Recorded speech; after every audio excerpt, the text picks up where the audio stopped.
Assalamualaikum. Bagaimana nih kabarnya teman-teman Sri Foundation semuanya? Semoga sehat semua ya. Nah, ini masih dalam rangkaian Hari Ibu. Selamat Hari Ibu untuk para ibu di Indonesia. Semoga sehat-sehat semua ya. Dalam rangkaian Hari Ibu ini, kita tahu semua ibu itu sangat berpengaruh, sangat berharga bagi keluarga dan lingkungan di sekitarnya.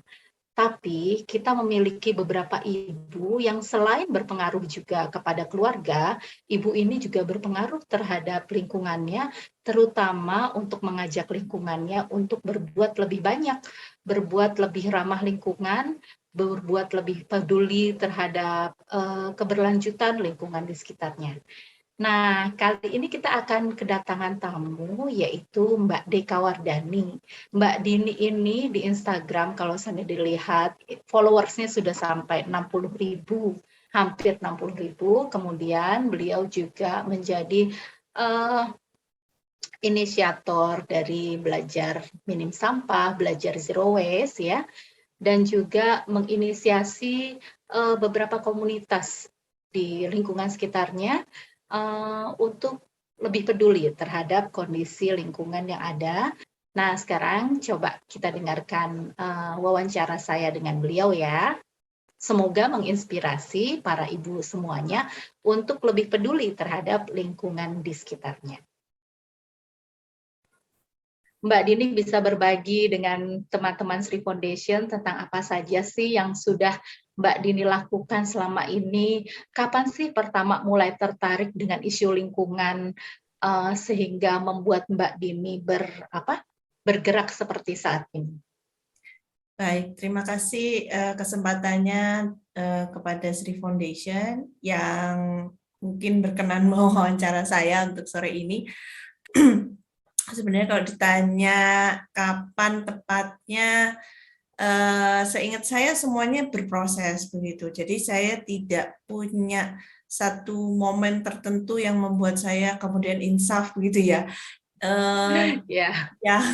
Yang jelas sebetulnya adalah ketika mulai jadi ibu sebenarnya. Jadi sebelum menjadi ibu itu saya mungkin ya seperti perempuan pada umumnya ya menjalani kehidupan tuh seperti itulah gitu. Tapi begitu menjadi ibu, saya ingat bahwa ketika menikah terus kemudian punya anak dan kebetulan ini anak saya kembar gitu ya. Saya ingat banget ketika mau melahirkan itu saya menyiapkan popok kain gitu ya dan kemudian berpikir ini gimana ya nanti ya.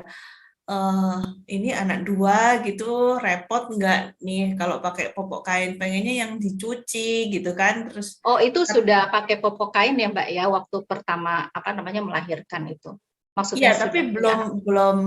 belum kenal Claudie yang seperti sekarang ini ya, karena Oke. waktu itu ya popok kain yang pada umumnya Yang konvensional ya ya. konvensional gitu, kan sekitar 14 tahun yang lalu tuh. Jadi waktu itu saya sudah berpikir ke arah sana, tapi masih mencari gitu. Jadi prosesnya itu masih mencari. Terus kemudian saya ingat ketika sudah berumah tangga juga, saya mulai kenal dengan Takakura, diperkenalkan oleh teman kantor gitu. Dan kebetulan saya menjadi dosen dan saya punya teman yang baik sekali, ini dia memperkenalkan banyak hal tentang lingkungan kepada saya.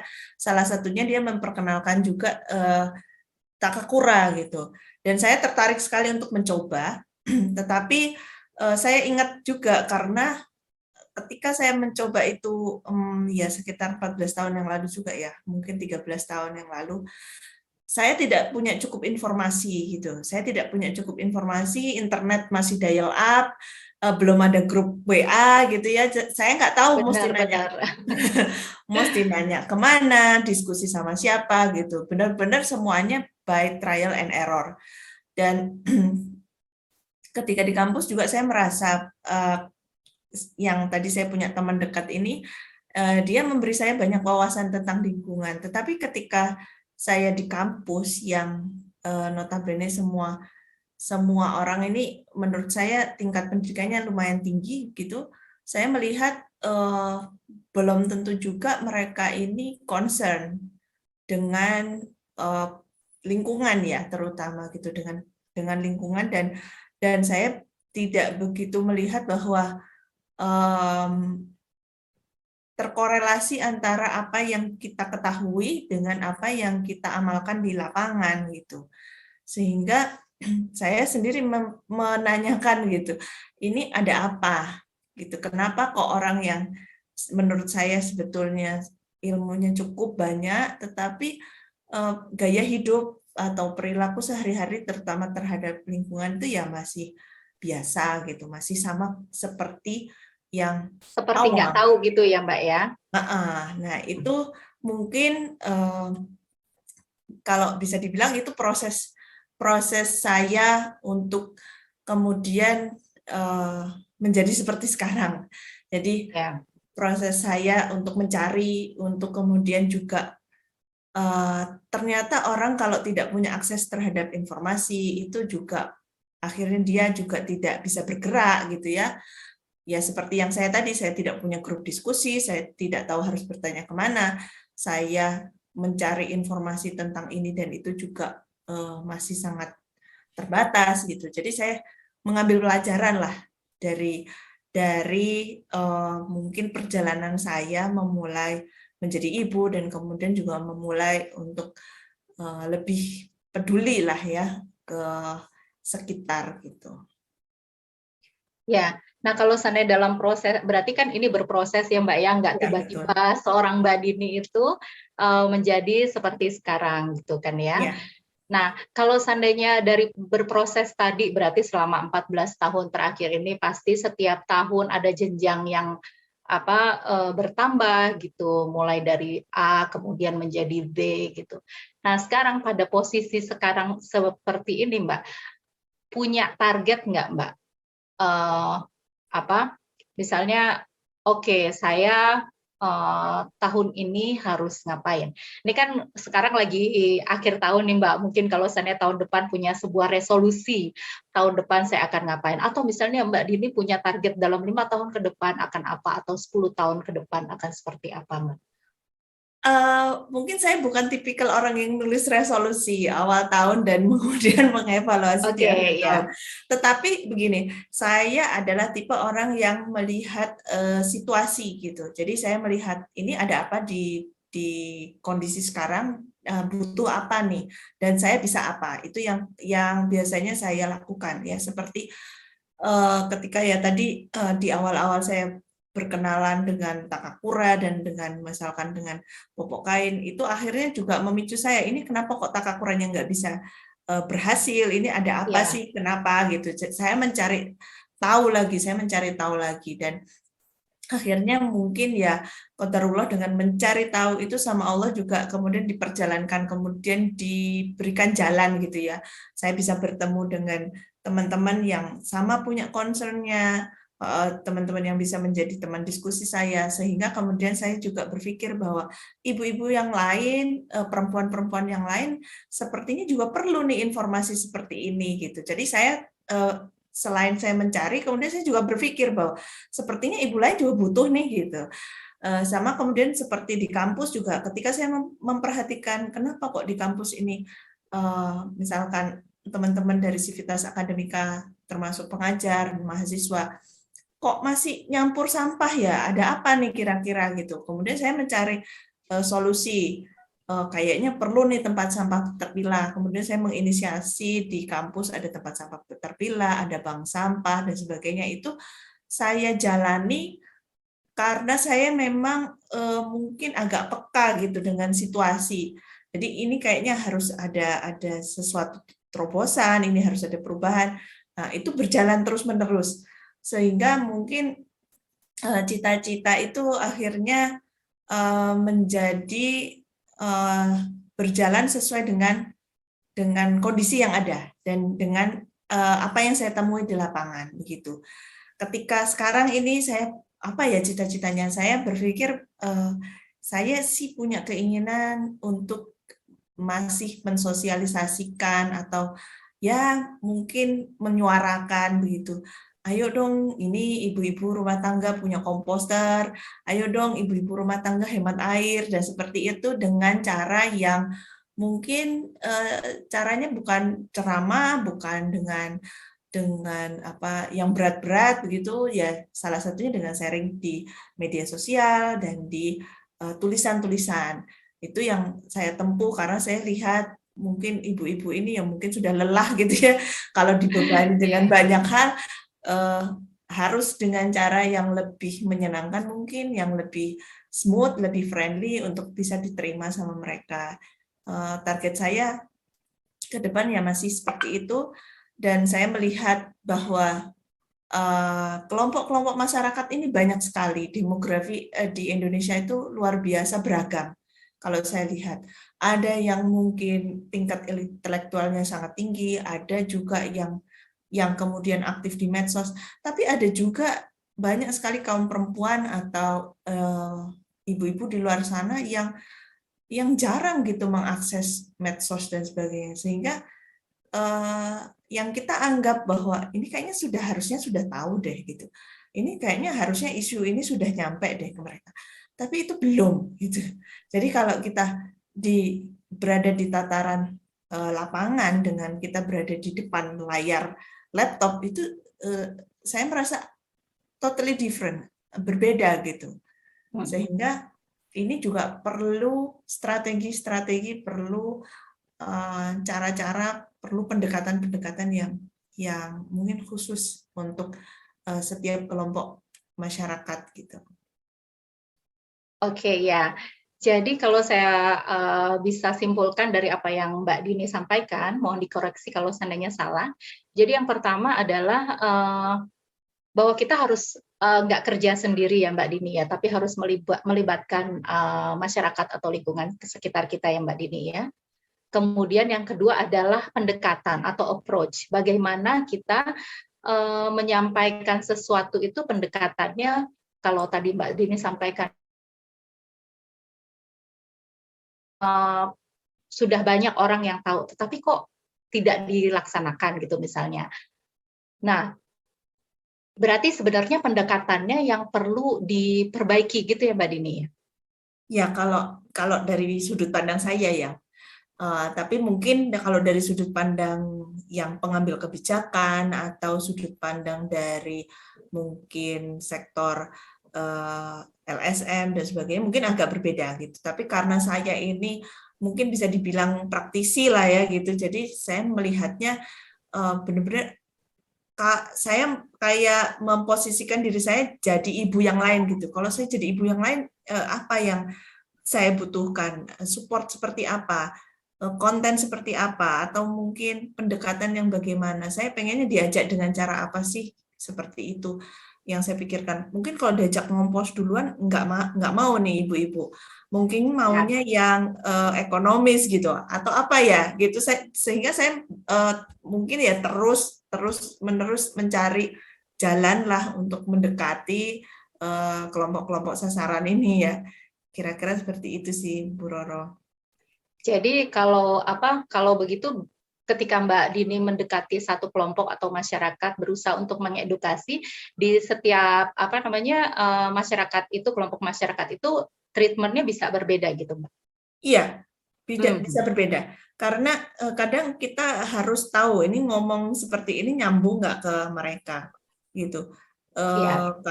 Kalau kita pukul rata, kita samakan antar satu dengan yang lain, itu biasanya ya kayaknya sih kurang nyambung dan nggak masuk gitu. Sehingga contoh misalkan ketika kita ke jamaah pengajian, ya mungkin kita pendekatannya harus lebih religius gitu. Ketika kita bertemu dengan katakanlah apa ya, para pegiat bank sampah, mungkin bicaranya mungkin bisa sisi ekonomi yang diangkat gitu ya. Jadi memang agak-agak harus melihat situasi, terus kemudian memperhatikan ini kira-kira concern mereka nih apa sih, seperti itu. Ya, oke nih, menarik sekali ya bagaimana Mbak Dini sudah berusaha untuk mengedukasi hal ini kepada masyarakat. Nah, kalau seandainya balik lagi nih Mbak Dini ke dalam keluarga sendiri, berarti kalau seandainya Mbak Dini sudah mulai sejak anak-anak lahir, berarti anak-anak ketika mereka lahir sampai besar, taunya ya ibunya sudah penggiat minim sampah gitu ya Mbak Dini ya. Harusnya tidak ada tantangan nih dalam mengajarkan anak-anak atau suami lah misalnya mengajak suami untuk giat dalam minim sampah gitu. Tapi sebenarnya ada Oh, nggak sih tantangannya di situ ya? pasti ada, karena kalau saya sendiri kesadaran itu bertumbuh gitu, kesadaran itu bertumbuh sehingga tidak tidak apa ya, maksudnya tidak kemudian di awal itu sudah komplit begitu ya, sudah utuh gitu. Kesadaran saya sendiri karena saya sendiri belajar sehingga pengetahuan saya bertambah, concern saya bertambah. Nah, keluarga ini kan mungkin ada gap juga gitu ya, dari ketika saya belajar Iya, saya udah nambah ini, tapi keluarga keluarga mungkin belum. belum gitu, sehingga upgrading dan kita harus menjembatani antar gap itu yang perlu kita pikirkan gitu. Dari awal sih saya mungkin kalau dulu mindset saya pada waktu anak-anak masih kecil itu mindset saya masih mindset yang didaur ulang aja nggak apa-apa begitu, sehingga kami masih merasa ya pokoknya plastik dipilah aja gitu. Tapi ketika makin ke sini pengetahuan makin bertambah, saya berpikir lagi kayaknya pakai plastik daur ulang itu bukan solusi gitu. Daur ulang ini ternyata banyak bolongnya, banyak ininya ya. Nah, ini yang kemudian perlu kembali di apa ya, gap pengetahuan ini harus disampaikan lagi ke keluarga gitu. Jadi kalau di keluarga kami ya karena memang culture-nya sudah tumbuh di kami itu terbiasa berdiskusi, memang jadi lebih mudah. Karena dari anak-anak kecil, saya dan suami ini termasuk yang selalu punya ruang untuk ngobrol, untuk berdiskusi, untuk saling ngasih tahu gitu. Ada apa sih? Nah, mungkin suami punya info, saya punya info, ini kita bertukar informasi. Kemudian kita juga saling mungkin saling menyampaikan gitu, seperti saya ingat di 2018 itu saya bilang ke suami bahwa Pak, saya mau stop gitu untuk buang sampah ke tong sampah. Jadi saya pengennya tong sampah itu kosong gitu. Itu di 2018. Waktu itu saya sudah menjalani composting sudah, kemudian menjadi nasabah bank sampah sudah, tapi saya ingin ya mungkin naik level gitu. Benar. Tempat-tempatnya kosong deh gitu ya, istilahnya kayak empty bin project gitu loh.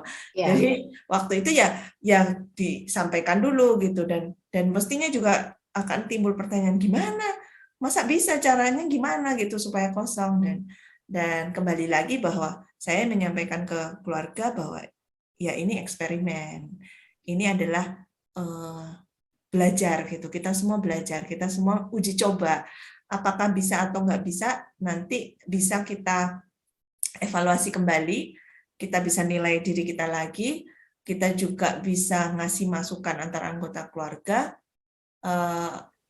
Yang penting kita sama-sama tumbuh gitu di dalam keluarga ini, mau sama-sama tumbuh. Kalau anak-anak, saya rasa memang mereka melihat gitu ya, mereka menyerap, mereka melihat, walaupun sebetulnya pengaruh itu tidak hanya single dari kedua orang tua, ada juga pengaruh dari teman, dari Benar. lingkungan, dari keluarga besar dan sebagainya. Jadi ya kadang-kadang kita sudah menetapkan begini, keluarga besar kan berbeda gitu ya. Ya. Ini ya harus dibicarakan gitu. Ibu, ini dapat kiriman dari Eyang kayak gini gimana gitu. Ya saya bilang kalau sama Eyang sudah sepuh, kita komunikasinya tidak sama gitu. Antara kamu ke Eyang, ibu ke Eyang tidak sama seperti ibu ke kamu atau ibu ke teman ibu. Jadi ya kita mesti mendahulukan birrul walidainnya, kita mendahulukan akhlaknya ke eyang gitu, nanti sambil kita sampaikan pelan-pelan gitu.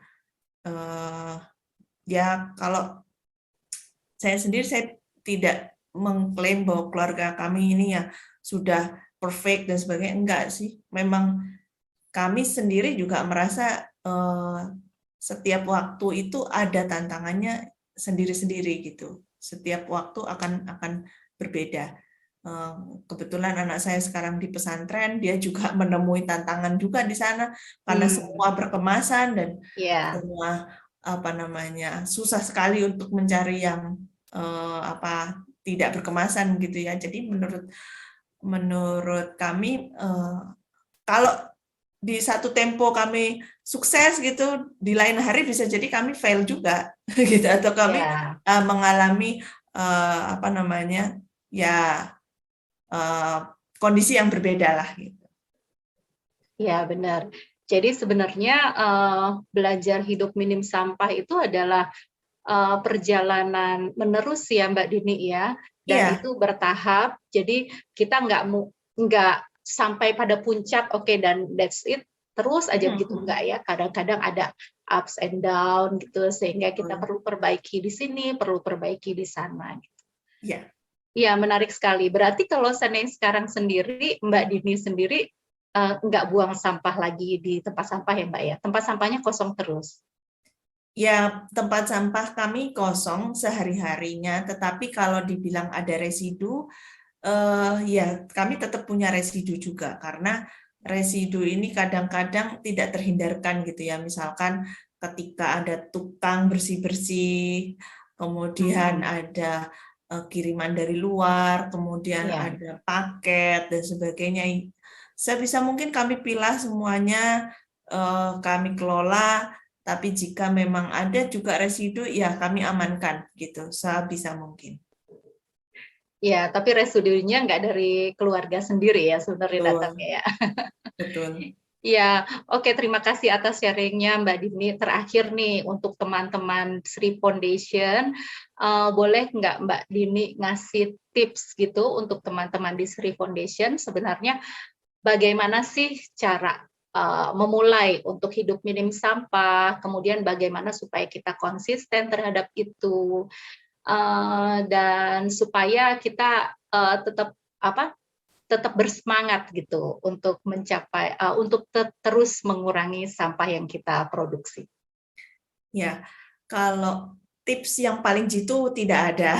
Menurut saya semua harus dijalani. Tetapi yang paling utama sebetulnya adalah kita mesti bersedia untuk belajar dan upgrading pengetahuan. Itu yang karena semakin kita punya pengetahuan terhadap sekitar, contohnya sekarang ada krisis iklim begitu.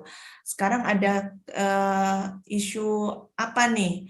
Ada isu deforestasi misalkan, ada isu misalkan es abadi di puncak Jaya ini sudah cair kayak gitu misalkan.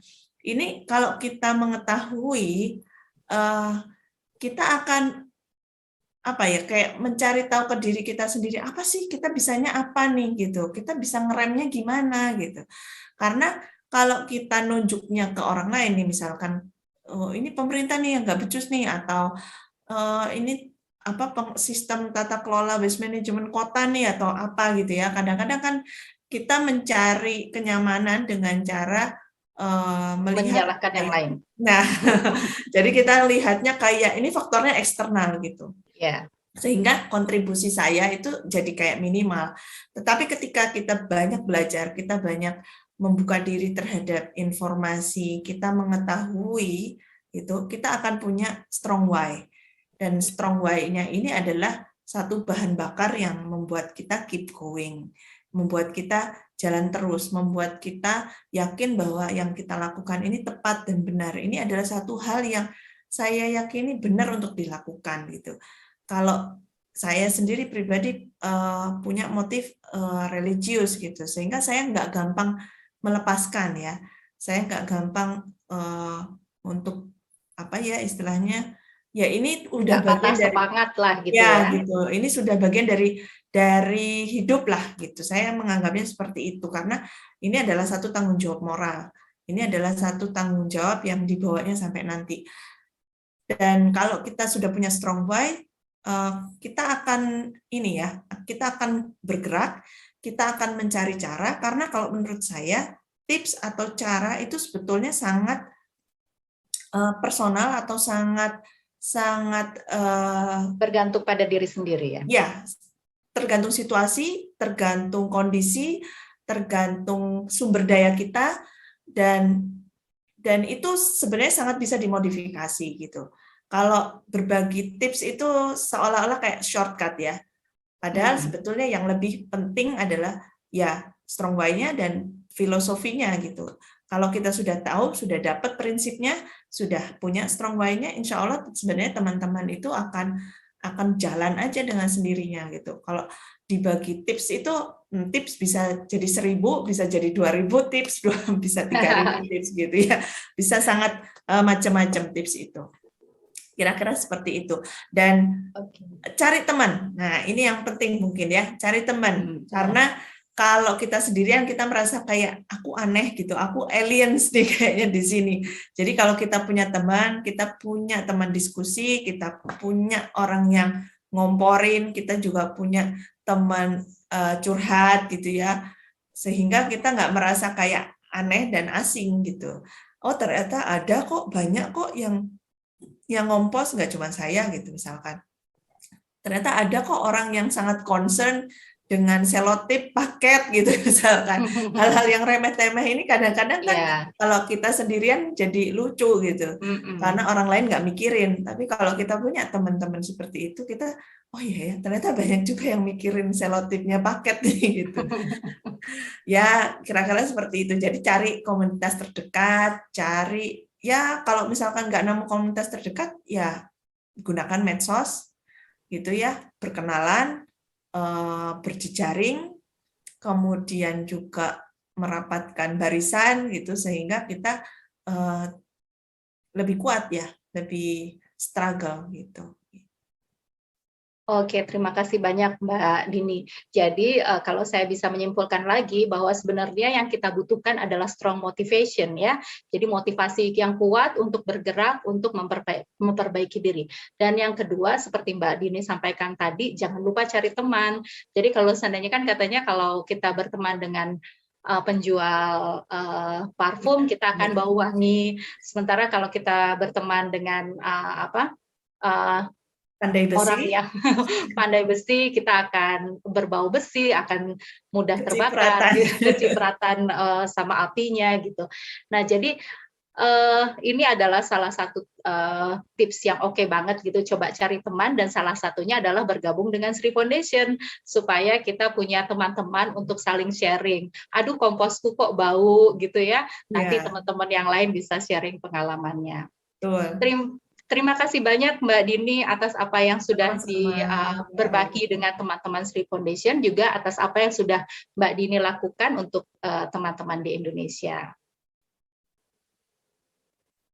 Nah, teman-teman tadi sudah dengar sharing Mbak Dini tentang bagaimana apa yang membuat Mbak Dini mulai untuk peduli terhadap permasalahan sampah di sekitarnya. Kemudian bagaimana Mbak Dini mulai dari step-step awal. Jadi semuanya itu enggak sekaligus, tapi pelajaran untuk belajar minim sampah itu adalah pelajaran yang bertahap gitu ya.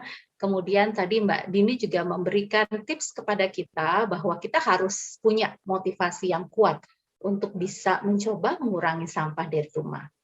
Nah, tapi Mbak Dini juga sampaikan bahwa kita harus berada pada lingkungan yang mendukung. Artinya kita harus punya teman-teman yang mendukung kita untuk bisa terus maju begitu. Nah, jangan lupa nih bergabung dengan Sri Foundation lewat Instagram kami, website kami, YouTube kami, atau kalau seandainya mau bergabung di grup WhatsApp kami, bisa juga. Kita sama-sama belajar untuk menuju kehidupan yang berkelanjutan. Kita sama-sama belajar untuk memperbaiki diri. Jadi nggak cuma sendiri, tapi bareng-bareng. Nggak ada lo, nggak rame kan, gitu katanya.